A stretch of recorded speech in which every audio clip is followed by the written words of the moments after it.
جیسے ہی ماہ رمضان کا چاند نظر آئے گا نا ایک قدرتی جوش آ جائے گا،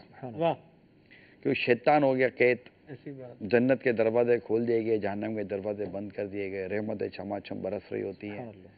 ایک قدرتی جوش آ جاتا ہے، اور چند دنوں کے بعد جو ہے نا وہ جوش ٹھنڈا ہو جاتا ہے۔ اگر آج ہی نیت کر لی جائے کہ ہم نے مطلب مسجد کا راستہ لے لینا ہے، تو ماہ رمضان کے 2-4-6 دن تک اثر نہیں رہے گا، انشاءاللہ پورے ماہ رمضان اثر رہے گا۔ تو اگر ایسا کر لیا جائے کہ ماہ رمضان کے لیے اپنے کام کاج سے آپ آج ہی فراغت حاصل کرنے کی کوشش کریں، اگر ابھی تک چھٹی اپلائی نہیں کی تو چھٹیاں لے لیں، اللہ توفیق دے تو اعتکاف کی طرف آ جائیں، دنیا کی گرمی سے بھی بچت ہو جائے گی انشاءاللہ، اللہ نے چاہا تو قیامت کی گرمی سے بچت ہو جائے گی کہ آپ اللہ کے گھر میں اعتکاف کی نیت سے بیٹھ جائیں پورا مہینہ، تو مدینہ مدینہ ہو جائے گا۔ تو میں تو مدنی چینل کے ذریعے ہر عاشق رسول کو یہ دعوت دیتا ہوں، فیضان مدینہ آ جائے، باب المدینہ کراچی یا جہاں دعوت اسلامی کے 100 سے زیادہ شاید مقامات پر پورے ماہ کا اعتکاف ہو رہا ہے، وہاں پر آپ سعادت حاصل کریں، آخری عشرے کے اعتکاف کی سعادت حاصل کریں، آخری 10 دنوں کی، اور حتی الامکان کوشش کریں کہ زیادہ سے زیادہ وقت مسجد میں گزرے اور عبادت کی طرف آئیں۔ یعنی یوں سمجھیں استقبال ماہ رمضان کے لیے خود کو عبادت سے زینت دیں، خود کو عبادت سے آراستہ کریں۔ لوگ گلیاں سجاتے ہیں نا، رمضان ہمارے پاس آ رہا ہے، میں خود کو سجاؤں،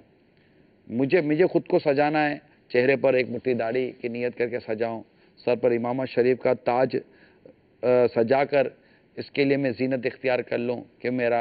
ہمارا پیارا ماہ رمضان آ رہا ہے، اپنے لباس کو سنت کے سانچے میں ڈھال لوں، اپنے مزاج کو سنتوں کے سانچے میں ڈھال لوں، اور عبادت اور ریاضت کے لیے اپنے آپ کو تیار کر لوں،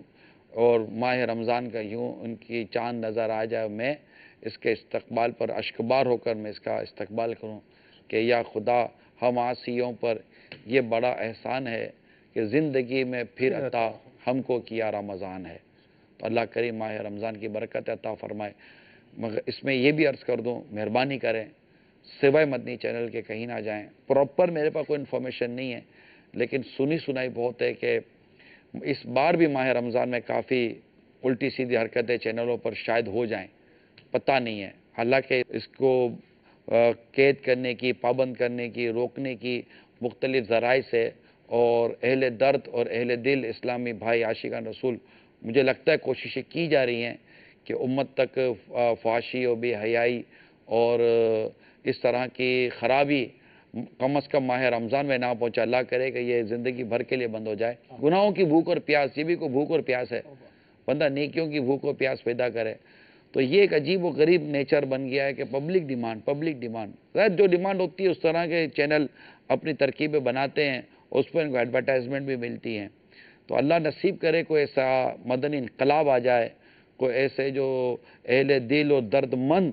عاشقان رسول جو کوششیں کر رہے ہیں کہ کس صورت میڈیا میں ہونے والی ان خرابیوں سے ماہ رمضان میں خرابیوں نہ آئے اور امت کو بچایا جائے، اللہ ان کی کوششوں کو قبول فرمائے، ہم دعا کرتے ہیں۔